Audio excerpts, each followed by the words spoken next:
আসসালামু আলাইকুম প্রিয় দর্শক। আজকে আবারও চলে আসলাম নতুন একটা ব্লগ ভিডিও নিয়ে। আশা করি আজকের এই ব্লগ ভিডিওটি আপনাদের খুব বেশি ভালো লাগবে। আগের ভিডিওতে আমি আপনাদেরকে বলে দিয়েছিলাম আমি বাসাটাকে চেঞ্জ করে নতুন একটা জায়গায় উঠবো। আলহামদুলিল্লাহ সেই সময় সেই সুযোগ চলে আসছে। আমরাও নতুন বাসায় চলে আসছি। সবকিছু তুলে ধরবো আপনাদের মাঝে। শুরুতেই বলে রাখি আপনারা ভিডিওটি ফুল দেখবেন স্কিপ না করে। ভিডিওটি ভালো লাগলে অবশ্যই একটি লাইক দিয়ে দিবেন। তো আমি কিন্তু বাসায় আসার আগে সবকিছু পরিষ্কার করে নিয়ে রেডি করে নিয়েছিলাম। মাশাআল্লাহ এই তো দেখতে পাচ্ছেন নতুন বাসা। আর এইখানেই কিন্তু আমরা উঠেছি আজকে ৩ থেকে ৪ দিন যাবৎ। আর এই বাসাটাতে উঠেই কিন্তু আলহামদুলিল্লাহ সবকিছু গুছগাছ করে নেওয়া হয়ে গেছে। যতটুকু মাল সামানা যা কিছু ছিল তা দিয়ে এটা আমার ১ম রুমের বেসিং সাইড যেটাতে নাকি রান্না করা যাবে এবং থালাবাটিও ধোয়া যাবে। আর এটা হচ্ছে ১ম রুম। এটাতে একপাশে আছে টয়লেট, গোসলখানা আর রুমটা বড়সড় অনেক ভালোই লাগতেছে। তো এইদিকে যা পারছি যতটুকু পারছি ততটুকু গুছিয়ে নিয়ে ভিডিওটা ধারণ করছি। আর এখান থেকে রুম থেকে বের হয়ে একটা রুম পরেই কিন্তু আমাদের নাহিদের রুম। তো নাহিদের রুমের এইখানে কিন্তু আমি আবার রান্নাবান্না সবকিছু সেট করে নিয়েছি। তো আপনাদের ভাইয়া বলছে যে নতুন বাসায় উঠে ও লাল মুরগি রান্না করা খাবে। তার জন্য সবকিছু গুছিয়ে নিয়ে দেখতেই পাচ্ছেন আমি রান্নার জন্য প্রস্তুতি করতেছি। আর এখানে কিন্তু নাহিদের রুমটাকে সেট করেছি। পুরোপুরি এখনও সেট হয়নি, মানে কিছুটা কাজ বাকি রয়েছে। তার ভিতর আমরা রান্না করার আগে ভিডিওটা ধারণ করছি। সানসেটে সবকিছু গুছিয়ে নিয়েছি।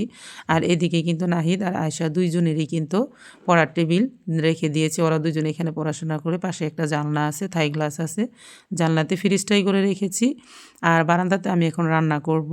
আর আমাদের বাড়িওয়ালাদের বাড়িতে কিন্তু একটা ময়না পাখি আছে। ময়না পাখিটা খুব সুন্দর কথা বলে। যখন শীত চলে যাবে বা হালকা শীত কেটে যাবে, রোদ থাকবে, তখন আমি আপনাদেরকে দেখিয়ে দিব ময়না পাখি কীভাবে কথা বলে। আর এই যে দেখতে পাচ্ছেন আমরা আসার সাথে সাথে আমাদের বাড়িওয়ালা ভাবি কিন্তু একটা বাঁশ কেটে একটা আড় তৈরি করে দিয়েছে আর একটা রশি টেনে দিয়েছে। বলছে এখানে তোমরা কাপড়-চোপড় শুকা দিবে। আসলে দীর্ঘদিন যাবৎ কিন্তু প্রায় সপ্তাহখানেক হয়ে যাবে রোদ উঠতেছে না। তো সবকিছু গুছিয়ে নিয়ে এখন আমি লাল মুরগিটা রান্না করব। তার জন্য চলে আসলাম চুলার পাড়ে। আর গ্যাসের চুলাটাকে অন করে দিয়ে আমি একটা কড়াইতে পর্যাপ্ত পরিমাণ সয়াবিন তেল দিয়ে এখানে পেঁয়াজ কুচি দিয়ে একটু ভেজে নিয়ে আদা রসুনের পেস্ট দিয়ে দিলাম। দিয়ে একটু তেলের উপর খুব ভালো করে ভেজে নিচ্ছি। সবসময় আমি যেভাবে রান্না করে থাকি বাটা মশলা দিয়ে। আর লাল মুরগি রান্না করব একটু ঝাল ঝাল করে, তার জন্য মরিচের গুঁড়া বেশি দিয়ে দিলাম। দিয়ে দিলাম বাটা গরম মশলা, হলুদের গুঁড়া, জিরার গুঁড়া, সামান্য একটু পানি আর লবণ দিয়ে আমি মশলাটাকে খুব ভালো করে কষিয়ে নিচ্ছি। ভালোভাবে মশলাটাকে কষানো হয়ে গেলে মুরগির মাংসটা আমি দিয়ে দেব। আর প্রিয় দর্শক, আমাদের উত্তরবঙ্গের জনপ্রিয় কিন্তু লাল আলু, নতুন আলু দিয়ে এই মুরগির মাংস রান্না করতে খুব বেশি পছন্দ করে। তার জন্য কিন্তু আমি লাল আলু ছুলে নিয়েছি। আর এটা কিন্তু আমাদের বাবুর খুবই পছন্দ। তার জন্যই কিন্তু আমি রেডি করে নিয়েছি। এদিকে কিন্তু আমি মুরগিটাকে কষিয়ে নিচ্ছি। যখনই মুরগিটাকে পানি উঠে তারপর সব মশলা একদম শুকিয়ে আসবে, ঠিক তখনই কিন্তু আমি আবার ঝোল দিয়ে দিব। দেখতেই পাচ্ছেন। এই মুহূর্তে আমি দিয়ে দিব আলুগুলা, কেটে রাখা আলু। আর এই যে হালকা হালকা ঝোল কিন্তু পানিটা উঠে গেছে। মানে এই পানিটাকে সম্পূর্ণ শুকিয়ে নিয়ে আমি আলু দিয়ে দিচ্ছি। আর এই যে দেখতে পাচ্ছেন আলুগুলাকে আমি এরকম ২ ফাট্টা করে দিয়ে দিয়েছি। এই নতুন আলু দিয়ে মুরগির মাংসটা রান্না করলে খেতে খুব ভালোই লাগে। দেখবেন মাংস থেকে গেছে, তারপর কিন্তু আলুগুলা শেষ হয়ে গেছে। মানে এতটা পছন্দ বাড়ির সবার এই লাল আলু। যারা এখনও এই লাল আলু দিয়ে লাল মুরগি দিয়ে ট্রাই করে খেয়ে দেখেননি, যেটাকে আ কক বলে আরকি। সেই কক মুরগিটা আরকি আমরা লাল মুরগি বলি। আর আমি তো জানেনই লাল মুরগি খেতে একটু বেশি ভালোবাসি। তো শেষ পর্যায়ে রান্নাটা কিন্তু হয়ে গেছে, মাশাআল্লাহ দেখতেই পাচ্ছেন অসাধারণ লাগতেছে। তো রান্না সেরে নিয়ে পরের দিন কিন্তু আমরা কিন্তু এক বোনের বাড়ি ছেড়ে আরেক বোনের বাড়ির কাছাকাছি আসছি আরকি, বড় বোনের। তো বড় বোন আমাকে ডাকলো রাত্রের বেলা যে, "আসো তোমাদেরকে এখানে পিঠা তৈরি করে খাওয়াবো।" তো সবাই মিলেমিশে আমরা এখানে কিন্তু রাত্রে কুলি পিঠা তৈরি করতেছিলাম। আপনাদেরকে নতুন একটা কথা বলি, এখানে ওরা কুলি পিঠাতে কিন্তু দুধ আর চাউলের গুঁড়া দিয়ে একটা খেরসা তৈরি করে, সাথে অল্প একটু তিল দেয়, নারিকেল দেয়। তো সেটা দিয়ে কিন্তু কুলি পিঠা তৈরি করে। এই পিঠাটা আমি ফার্স্ট দেখলাম, আগে কখনো খাইনি। আমরা তিল নারিকেল দিয়েই কিন্তু কুলি পিঠা তৈরি করেছি, নয়তোবা নারিকেল দিয়ে। এভাবে কিন্তু আমরা ভাজা কুলি বা এমনিতে কুলি পিঠা তৈরি করেছি, কিন্তু এরকম আমি তৈরি করিনি। তো পরের দিন আবার কিন্তু চিতই পিঠা দিয়ে, গরুর মাংস দিয়ে আর এই যে জালি কুমড়া দিয়ে রান্না করা হবে। মানে জালি কুমড়া, এটা হচ্ছে একে পাকা কুমড়া আরকি। জালিটা পাকানো হয়, সেই পাকা কুমড়া দিয়ে গরুর মাংস দিয়ে রান্না করে চিতই পিঠাটা খাওয়া হয়। সেটা খেতে অনেক বেশি টেস্ট লাগে। তো তার জন্যই কিন্তু এই যে দেখতে পাচ্ছেন আমি নিজেও এই চিতই পিঠার যে খামিরটা আছে সেটাকে খুব ভালো করে মথে নিয়েছি। যেহেতু মিশিংয়ের কাটা চাউলের গুঁড়া, এটা গরম পানি দিয়ে লবণ দিয়ে অনেকটা সময় ধরে এভাবে হাত দিয়ে মথে নিলে আঠালো হলে কিন্তু পিঠাগুলা সুন্দরভাবে হয়ে যায়। যত বেশি বেশি মেখে নেবেন ততই কিন্তু পিঠা তৈরি করা সহজ হবে। আমার কিন্তু দেখুন কত সুন্দর আঠালো হয়ে গেছে, দেখতে কিন্তু বেশ ভালো লাগছে। তো এই পিঠাগুলাই কিন্তু আমরা এখন তৈরি করে নেব। আর এদিকে কিন্তু আমাদের আয়েশা বলতেছে, "আম্মু আমি কয়টা ফুল কুড়াইছি, তুমি একটু ভিডিও করে দাও তো।" তো আমি আবার এর ভেতরে তাড়াহুড়া করে ওর ফুলগুলো ভিডিও করে দিচ্ছি। ও আবার একটু ছিঁড়ে, ছিঁড়ে দেখিয়ে দিচ্ছিল। ফুলগুলো আসলে একদম তরতাজা লাল সিমের ফুল আরকি।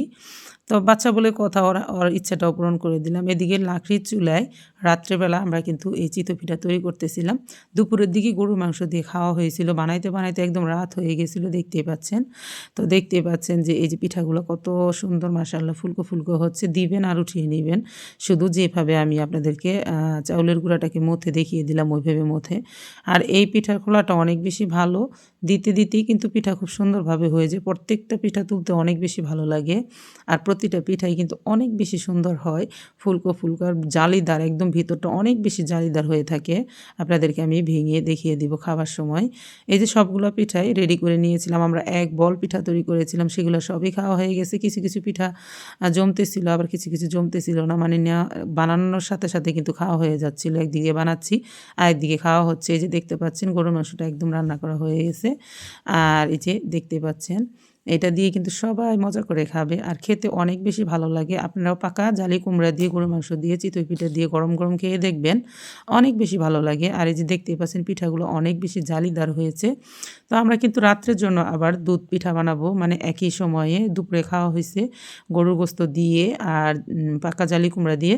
আর এখন কিন্তু দুধ জাল করা হচ্ছে। দুধের ভিতর পিঠা ভিজাবো বলে রাত্রে। আর সকালে এই ভিজাল পিঠাগুলো খাওয়া হবে।